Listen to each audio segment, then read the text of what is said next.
if you're ready, Davide, I think you can go ahead and start. Okay, yeah, that's okay. I see Prof Waters has joined, so that's fine, yeah. Okay, let's start the presentation. Here's Davide presenting about this recent IEEE transactions on power delivery journal paper. The title of the paper is Performance of Composite Outdoor Insulator under Superimposed Direct and Switching Impulse Voltages.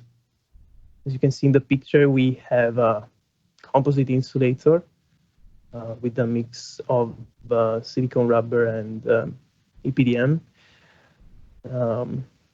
which constitute the umbrella material. And what has been done at Porto University was to superimpose these two voltages, direct voltage and switching impulse. So we'll see under which conditions this has been done, and also why it has been done so.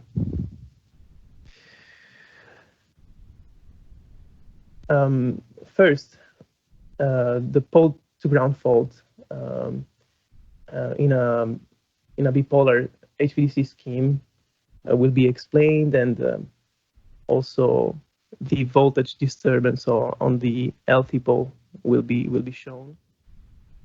And then the rain conductivity range will be explained, because the dry and rain conditions have been both studied in this work.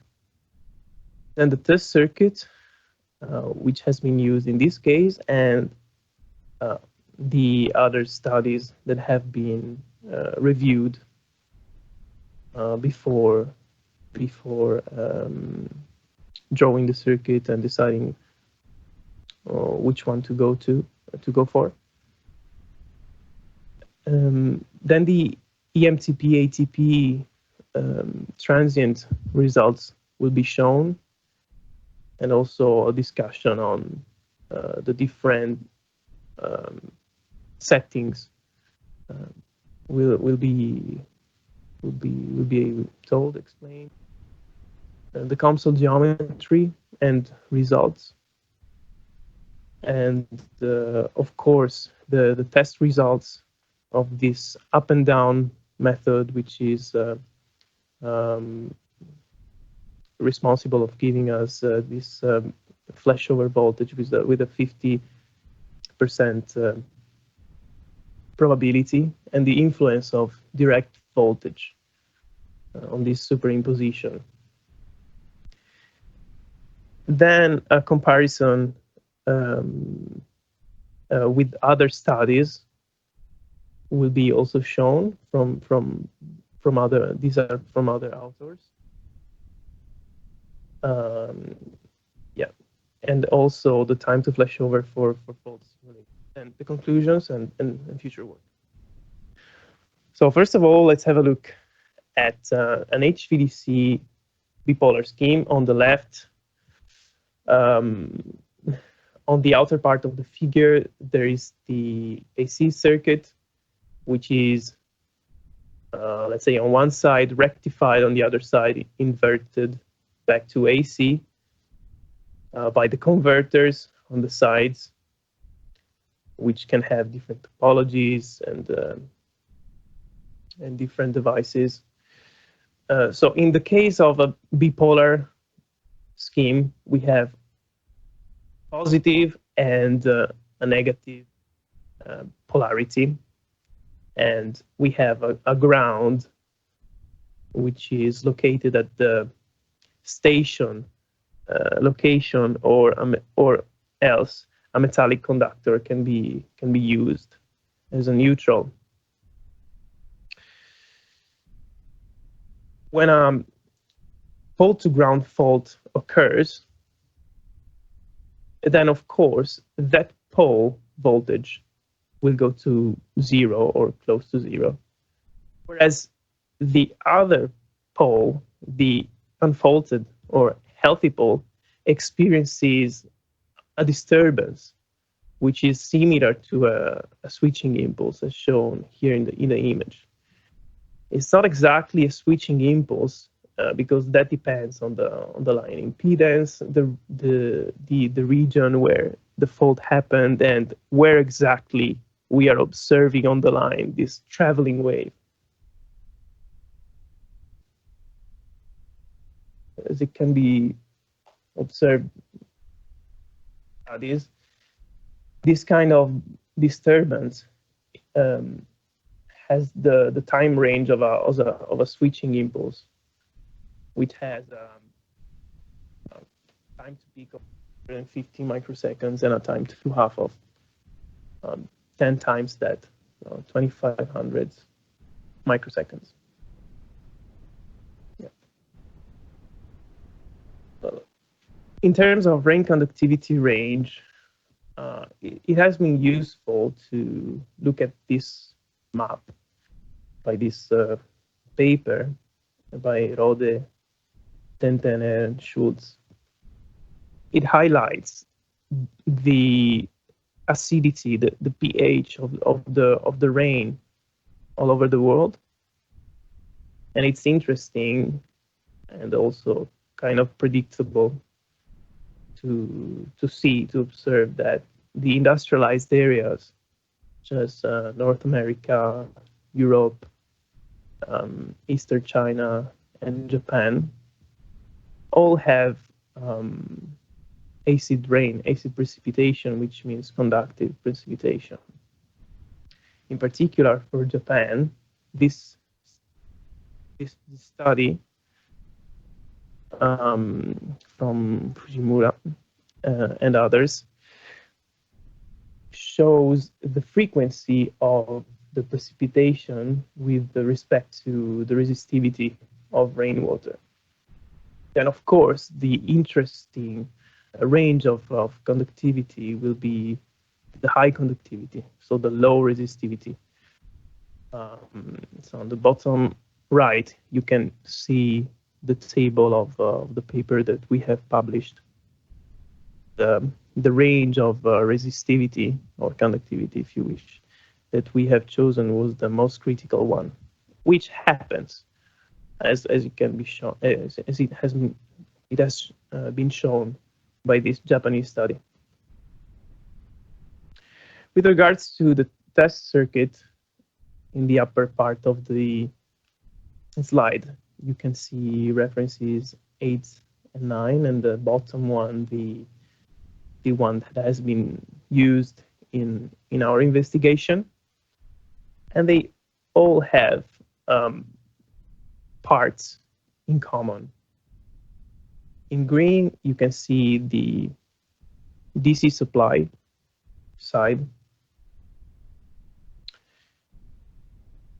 And then in orange, the Marx generator generating the switching impulse.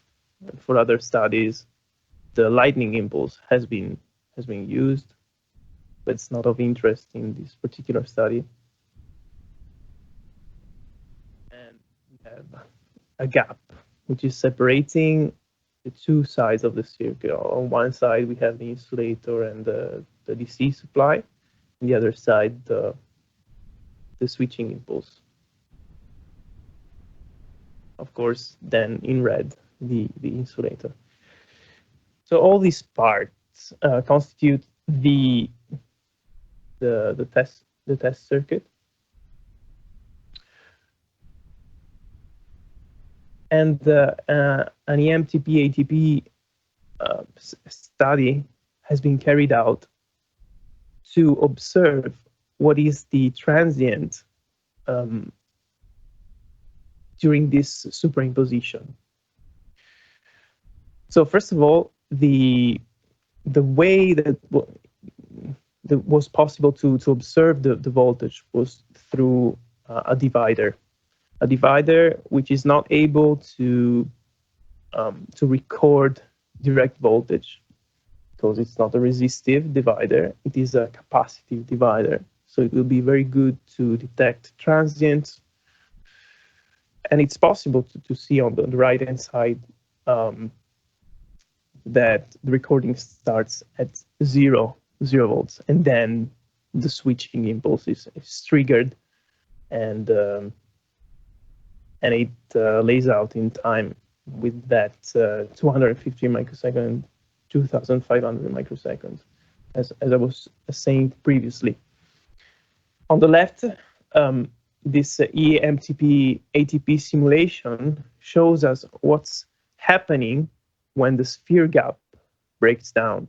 So in red, we can see what's the sphere gap voltage. And on the right part of the left figure, there is a zoom in view of that. So what's happening is that the insulator has been charged, in this case to 16 kV, close to 20 kV. The sphere gap is, because of its location, it's charged oppositely to it, minus 16 kV. And then when the switching impulse is triggered, the voltage across the sphere gap will go from positive to negative, because the superimposition is negative DC and negative switching impulse. As soon as it reaches minus 70 kilovolts, it breaks down. It breaks down at that level because of the particular configuration of the sphere gap. That level depends on the diameter of the spheres and the distance in between the spheres. So the spheres can be regulated so that a desirable breakdown voltage can be achieved. In this case, a breakdown voltage of let's say 20 kilovolts would have been good enough, because the voltage supply was quite accurate. But 70 kilovolt value has been chosen just to make sure that the sphere gap would break down at a higher voltage.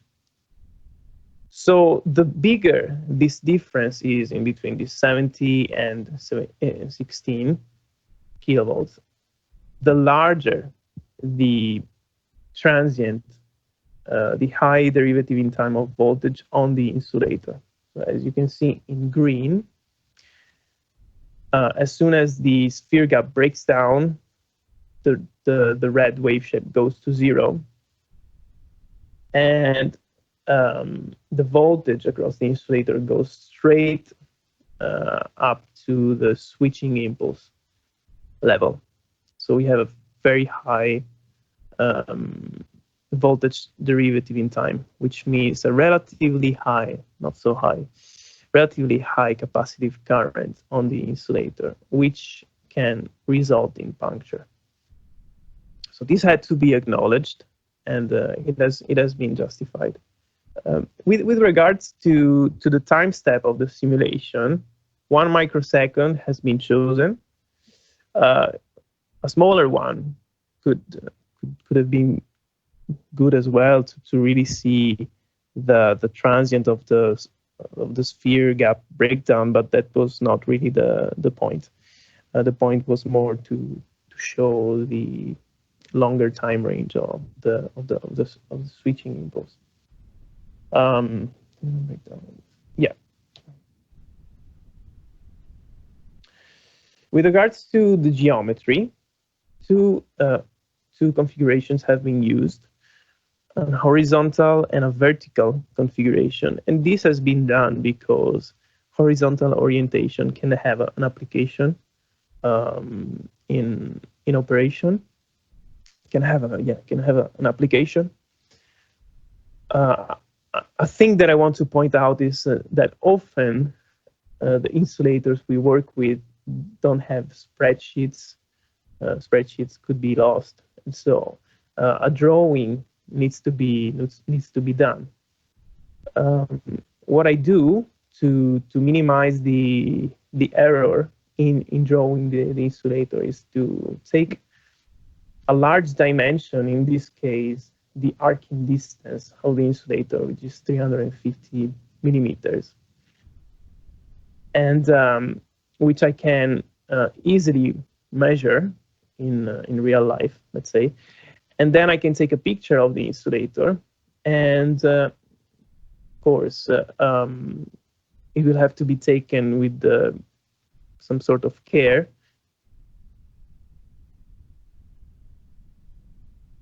But if it's far enough, then the representation of the insulator on the picture will be good enough.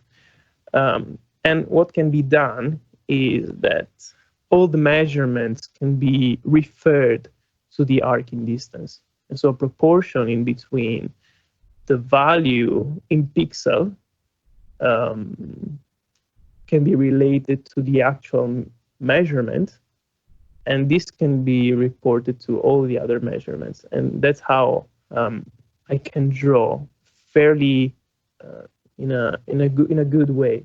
That's how I can represent the object. There will be some errors, but of course it's the best I was able to think about without a spreadsheet.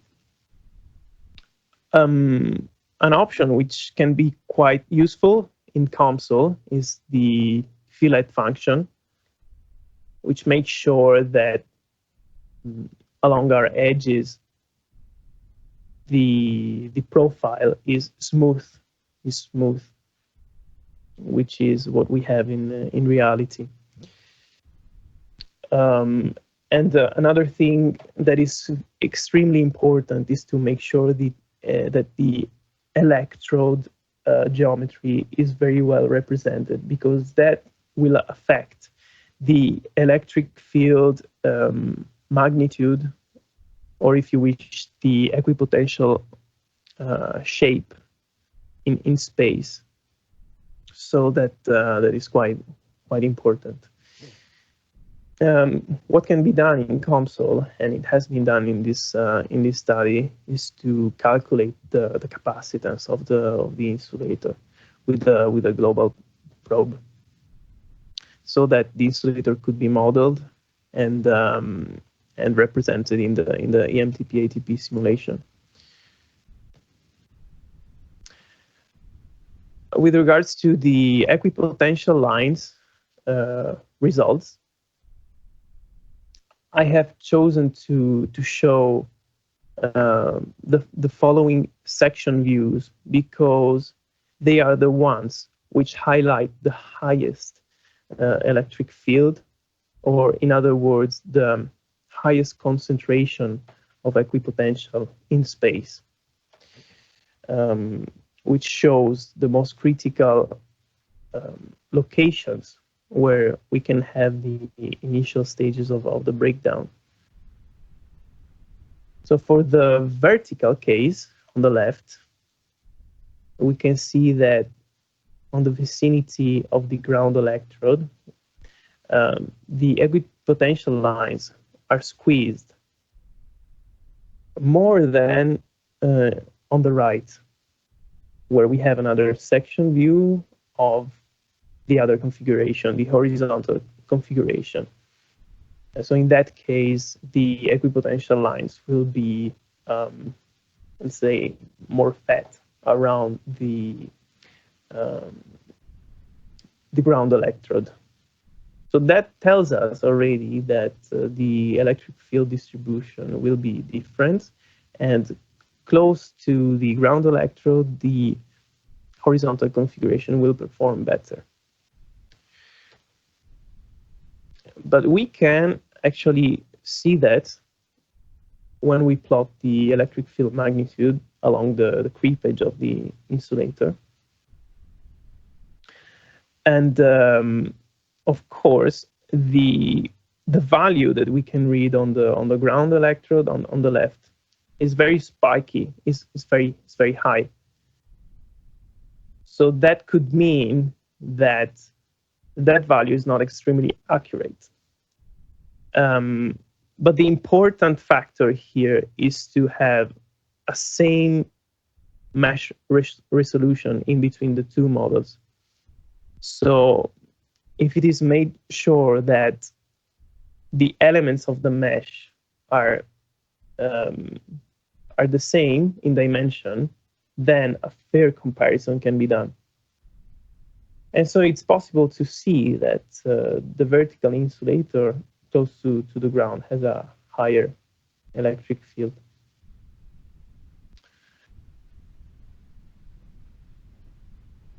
With regards to the main test results, each icon that you can see on the screen is the result of the up and down method.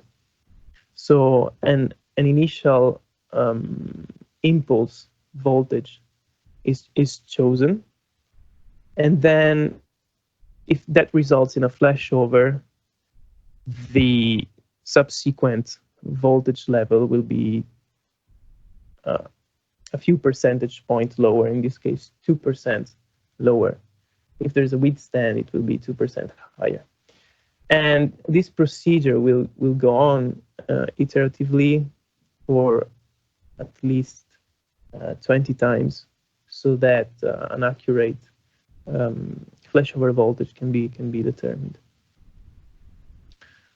First of all, the trend that we can see in headlines is this downward trend in both the figures. On the y-axis, there's the flashover voltage, and the x-axis, the rain conductivity. On the left-hand side of the chart, there's the dry condition. So it's not raining; it's dry condition. So the dry condition is the one with the highest flashover voltage, and then as we apply rain, of course, the conductivity will be higher of the medium around the insulator, and that results in a lower flashover voltage. And as we increase the rain conductivity, the flashover voltage will decrease, but in a lower and lower way as we increase the conductivity. Then the other thing to notice is the difference in between the horizontal orientation in orange for both figures and the vertical orientation in blue for both figures. So as we could determine from the Comsol dry simulation, that the horizontal orientation is performing better. So the model is agreeing with the test results. And with respect to the rain condition, it is possible to see that the horizontal orientation is performing better than the vertical, and that could be attributed to the elongation of droplets in the vertical orientation when they fall down, which can help, let's say, the discharge to happen at a lower voltage when the insulator is oriented vertically. And then the last comparison is in between the two figures. On the left, we have a negative switching impulse only, and on the right, the superimposition of the both negative direct voltage and impulse. Not a very large difference can be seen from these two figures. And so the following chart has been. On this chart, we can see the influence of direct voltage, which is computed as the difference between what you could see on the left figure and what you could see on the right figure. So the difference in between the switching impulse only and the superimposition. And that's divided by the value of the direct voltage, which in this case is 16 kilovolts. So relatively to the direct voltage, it's possible to observe that what is the influence of the direct voltage. And in most cases, the direct voltage has a negative effect, and that's highlighted by a positive percentage. So, for example, if we look at the dry case, roughly 8 kilovolts, right? Because we're looking at 45, 68%. So let's say 50%. 50% of 16 kilowatts is 8 kilowatts. So a decrease of 8 kilovolts in performance was due to direct voltage. So that's quite clear for the dry case. And then we have various different cases. And later, if we go on with the conductivity, the 160 microsiemens per centimeter and on from that, the difference is not so evident.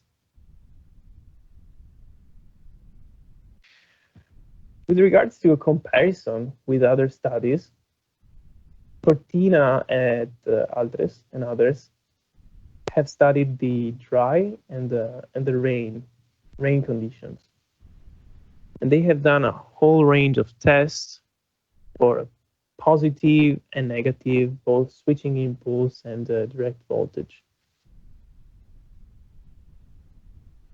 So if we zoom in on the third quadrant, negative switching impulse and negative direct voltage, we can actually check what's the difference in performance if we compare the switching impulse only and the superimposition.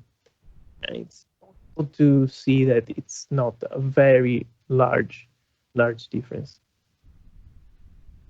for both dry and rain conditions. Then another study by Watanabe and others shows similar trends. If we zoom in on the left figure, this shows again a switching impulse only, which is higher than the superimposition, but just slightly, very slightly. And similarly, for another type of insulator, the same trend on the right.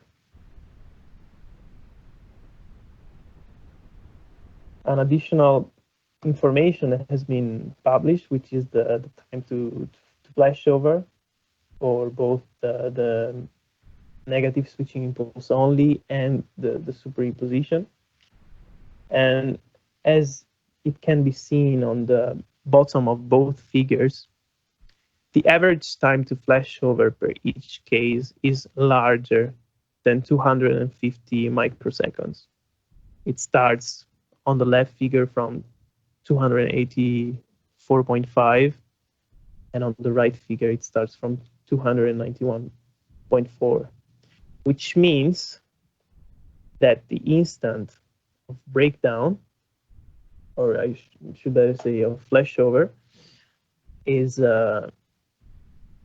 after the peak of the switching impulse, which is at 250 microseconds. So this kind of information can be helpful for simulation researchers or engineers.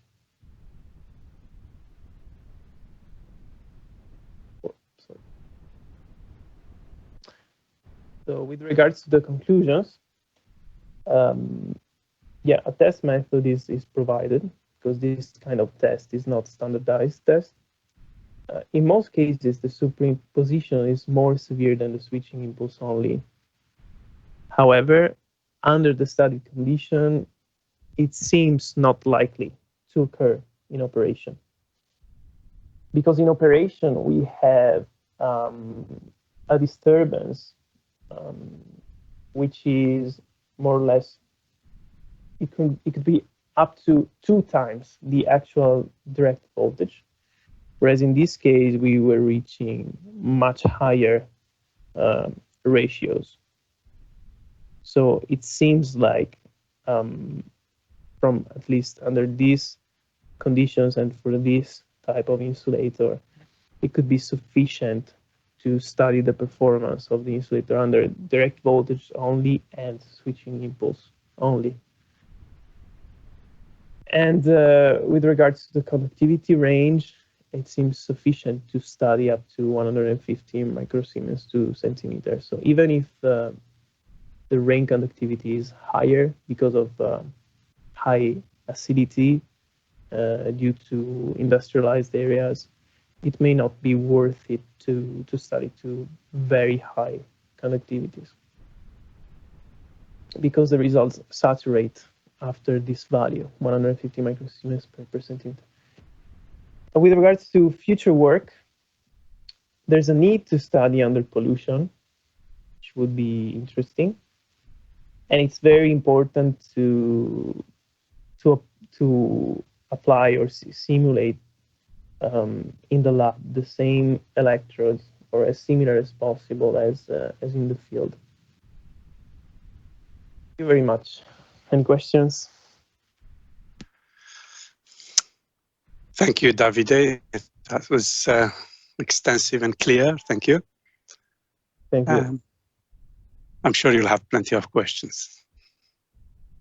Who wants to start?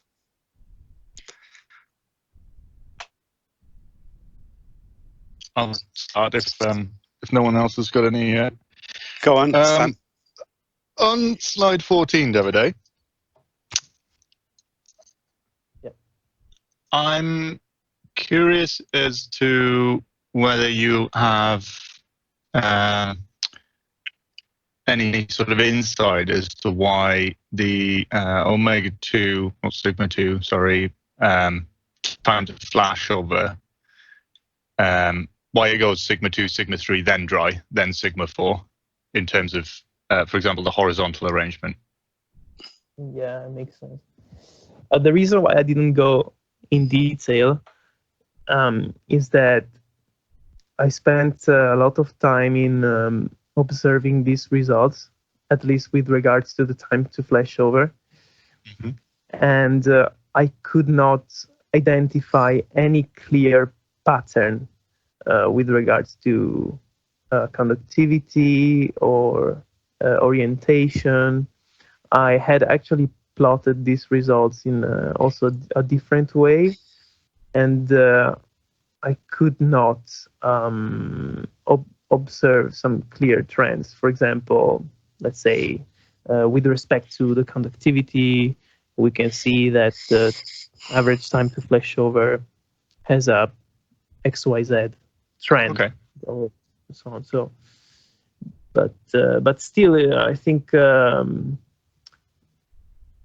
we thought it would be worth it to put it out there because other people could do similar studies in the future and they can compare with what we have done, and also for simulation engineers that gives them a range of possible values. So it gives them an idea of the time range when the flashover may occur. Yeah. Okay. Thank you. Of course. Very good. Any other questions? Yes, I have a question. This is Nabila speaking. Okay, Nabila. Yeah, you have. It's a good presentation, Davide. You have made tests with the switching impulse superimposed on DC with the same polarities. And why you haven't checked with the reverse polarity? Yes, that's a good question, which we have received from the reviewers as well. The straightforward answer is that that is what could be done in the laboratory. In the laboratory in Porto, the direct voltage polarity is negative only. Similarly to the Chinese laboratory, actually. So there must be a reason why they choose that. Even though it could be determined that the positive switching impulse flashover voltage was more critical because lower than the negative one. So in this presentation, I've shown negative switching impulse and negative superimposition only, but the positive switching impulse is also included in the paper, and you can check it. And it shows more critical values. So it is worth actually studying a positive superimposition, and furthermore even a superimposition which is the reversal of the polarity. Because, for example, if we start from negative DC and go to positive with an impulse that reverses the polarity, and now I'm not exactly sure what happens, but I think the space charge has an effect on that, and the performance could be greatly affected in that case. But what I could find in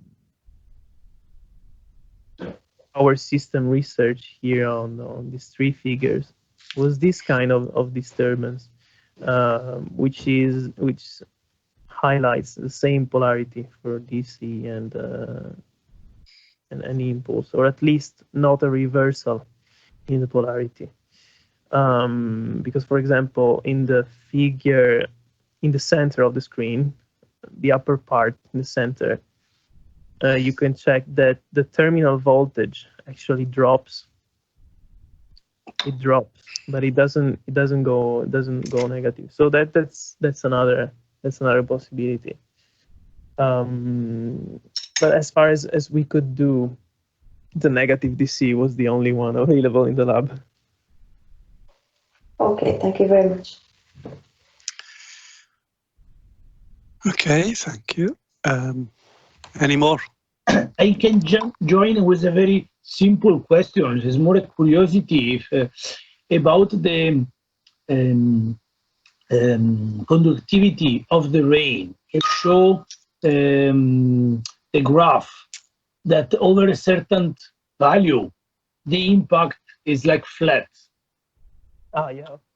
On your testing, on the FLASHOVER. I don't remember the slide. Yeah.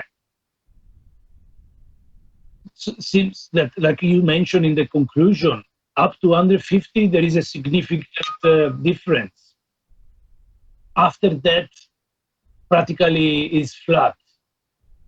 And did you manage to give like a explanation about this change, why this value is making a difference? Yeah, unfortunately, I wasn't able. I think it's it may be seen maybe in a Comsol simulation, I guess. But yeah, that for sure justifies the value of 100 microsiemens per centimeter, which is recommended by the standard. Yeah. So they have probably done some studies on why it's worth using that value. Maybe it's because that value is quite frequent with regards to rain, and also because of this behavior at higher conductivities. But the physical explanation is not available in the paper. Okay. Yeah, no, in paper, but if you have any guess or hypothesis, but yeah, something to think about. Absolutely. Nice. Yeah. Thank you, Davide. Okay. Chance for a last question. I would like to make a comment, Manu. Okay, please. It is a very interesting paper, and I congratulate Davide on that work. I noticed that his comparisons with the literature have to go back 40 years. And, yes. This is because at that time, because it was my time when I used to work on these things, was that at that time we wanted to upgrade the transmission voltage to 400 kilovolts. And we were all extremely shocked to find that the switching impulse at that voltage level was much more dangerous than a lightning surge. And so there was an enormous amount of research that we did at that time to try to understand that. At the voltages you're using, your insulator was 300 millimeters. The voltages are fairly small. The switching impulse shape is not particularly important. It's, the breakdown voltage of a switching impulse is similar to the lightning impulse shape for gaps less than about 2 meters. But nevertheless, it was a big problem at large clearances. So I think you may have to take into account the scale of the DC system to do further research in this area. What we were interested in, because if switching impulse was dangerous to the new 400 kilovolt system, we wanted to try to understand why. And we did eventually understand why. If you have a very long gap, the breakdown process consists of a long leader discharge crossing the gap. And it takes time to cross the gap. And as it's extending, the electric gradient at the tip of the leader starts to fall because the leader has a resistance. Now it happens that if the voltage is applied more slowly, the switching impulse, then the leader has time to expand and becomes a better conductor. So the minimum in the switching impulse shape is caused by the fact that the voltage is applied at exactly the correct rate to maintain the field at the leader tip constant. And leaders can travel surprising different distances under a switching impulse. Not 10 meters, not 20 meters, but 40 meters.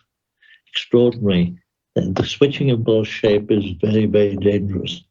It would be interesting to, and because of that physical explanation, it means that no overvoltage can be more dangerous than a switching impulse. The switching impulse shape is exactly right for the speed of propagation of the leader in air insulation. Okay. The leader minimum propagation velocity is about 10 millimeters per microsecond, and you must apply the voltage at a slower rate to allow the leader to expand. But so, having said all that, so it does mean I'm not surprised that, as we used to show, you can't do anything by pre-stressing the gap or applying a bias voltage, or the fact is that the overvoltage of the switching impulse is at the perfect rate to achieve minimum breakdown voltage.